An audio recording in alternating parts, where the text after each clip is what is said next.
Hello everybody and welcome back to economics. So per usual, I want to start off by recapping over yesterday.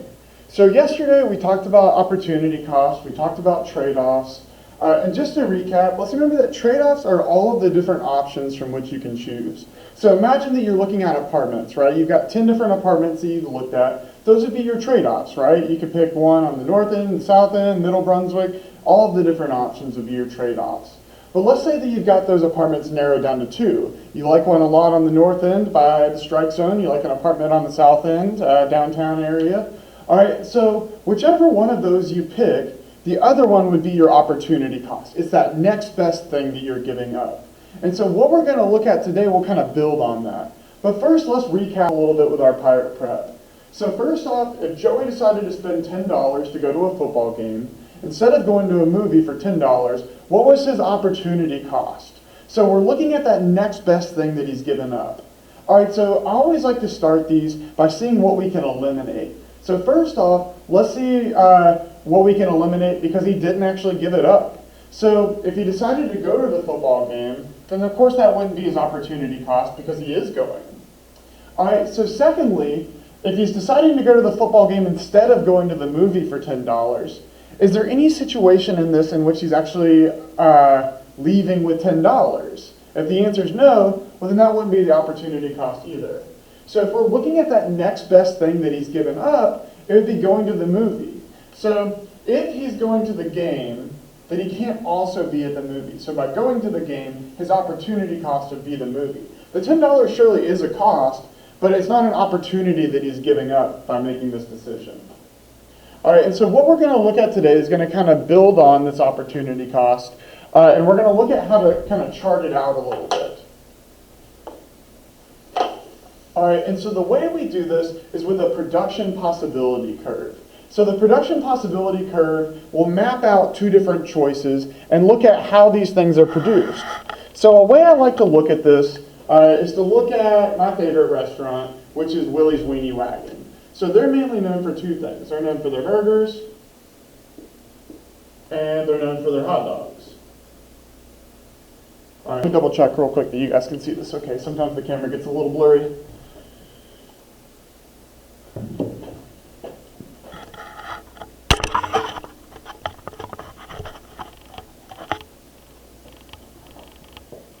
Focus it in. All right, so yeah, we'll look at hamburgers and we'll look at hot dogs to start out with. All right, so let's say that we're looking at on one of their busiest days. Let's say that on a normal lunch rush, within 1 hour, let's say they made all burgers. If everybody at that restaurant was cooking burgers, let's say they can make 100 burgers. Well, if they're making 100 burgers, if they're only producing burgers, well, that means that they can't produce any hot dogs. And vice versa. Let's say that it's hot dog day at Willie's Weenie Wagon, and they decided to just make hot dogs.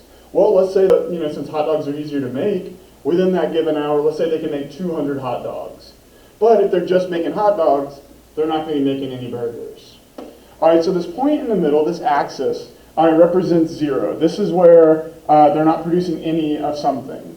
But realistically, we know that they're going to do some kind of combination. So on a normal given day, maybe they make 50 burgers and let's just say 100 hot dogs. All right, so we would put this point in the middle. So think of it just like charting a graph, right? We've got 3 different points. We'll label it A, label it B, label it C, right? A is if they're just making burgers. They're producing 100 burgers and nothing else. All right, C is if they're just making hot dogs, right? They're making 200 hot dogs and no burgers. But realistically, most businesses are going to make a combination of these things. So if they make 50 burgers, we know that they can also make 100 hot dogs. All right, so let's take one more step into this, right? So if, let's say that more people are coming in within that hour looking for burgers. Let's say they get 70 orders for burgers. All right, what do you think is going to happen to the amount of hot dogs that they're able to make within that given time? Remember, with scarcity, we've got limited space, we've got limited time. They can't fit any more grills in there. They can't fit any more people into there. It's always really crowded. And so, because of that, if you add more of something else has got to be taken away. So, let's say that they decide to make 70 burgers. Well, the amount of hot dogs that they're able to make is probably going to go down as well. And that's completely normal. And so, we'll just call that point D. All right, so when we connect these points, we've got what's called a production possibility curve. We can look at all of the different options of what we can create. All right, so let's go back to our slide for just a second, and then we'll come back to this chart in a moment.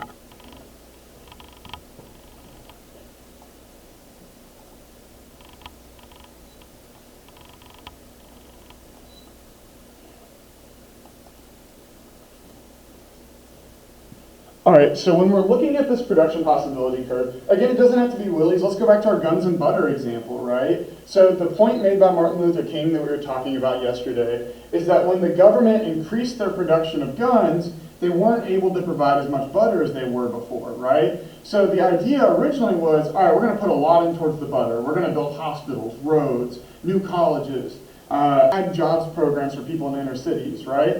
But during Vietnam, we had to start increasing our military spending. Well, if we're putting our money towards that, we can't also put it towards the people. And so we shifted up this curve, right? We called this the frontier.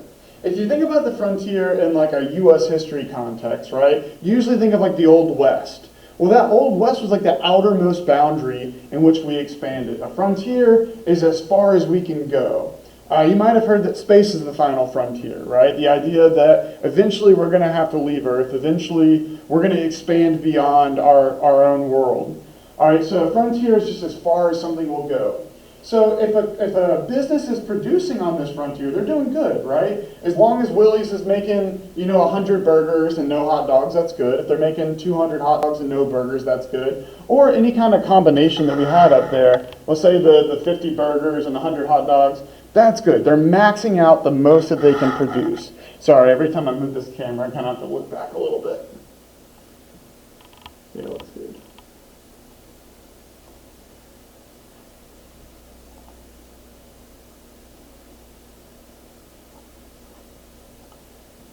All right, and sometimes we'll have slides on here that aren't in your notes. If you do, that's okay. We'll talk about it whenever we get onto the Google Meets portion. Sometimes this line, this production possibility curve line, isn't perfectly straight.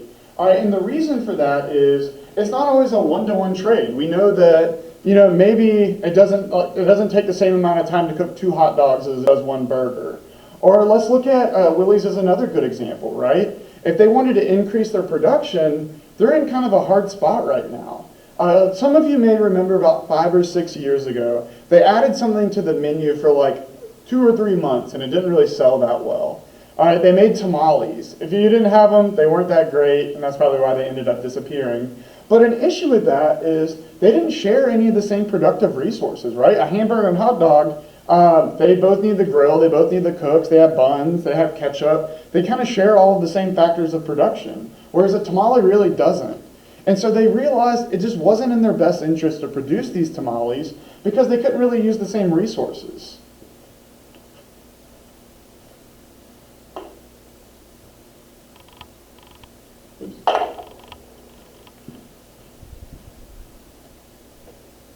All right, so let's look at a couple other things from this graph, right? So if we're looking at, we'll use ours instead. We'll use our graph instead. So again, I have to kind of look back at it for a moment.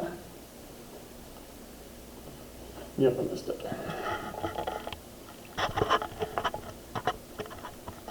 All right, so again, anywhere on this line represents what's efficient. If Willys is making 50 burgers and 100 hot dogs, great. They're producing as much as they can. If they're doing no burgers and 200 hot dogs, great. But let's say that the power goes out for 30 minutes during that time that we're measuring, right? And then so during that time slot, they're only able to make 30 burgers and 50 hot dogs. We'll label this point E. Well, what we know about this point then is that they're not producing as much as they could, right? They're underutilizing their resources. If the grills aren't working, they're just not able to produce as much as they could. The same way that if you've ever been to a restaurant that's understaffed, or if you've ever worked at a restaurant that's understaffed, right? You're not getting the food out as quickly as you normally can. People complain because if you only have one cook working that day, they're not going to be able to get the meals out as fast as they could. All right, and so what you'll see sometimes, and those of you that work, chances are at some point you've been called in by your manager before, asking if you could come in and work that extra day. All right, and that's because they are somewhere in here. they're not being as productive as they could. They know that if they can get you to come into work, maybe they'll get a little bit closer to this line. Maybe they can produce the most that they possibly can. All right, and so anywhere inside of this line represents underutilization or inefficiency, something that's not going right. All right, however, let's look at our current state right now. Right now we can make 100 burgers and no hot dogs, or 200 hot dogs and no burgers. But there's not really a way that we can make 100 burgers and 200 hot dogs. Let's label this point F, right? So, and there's a lot of different reasons for that, right? If you've ever looked back in the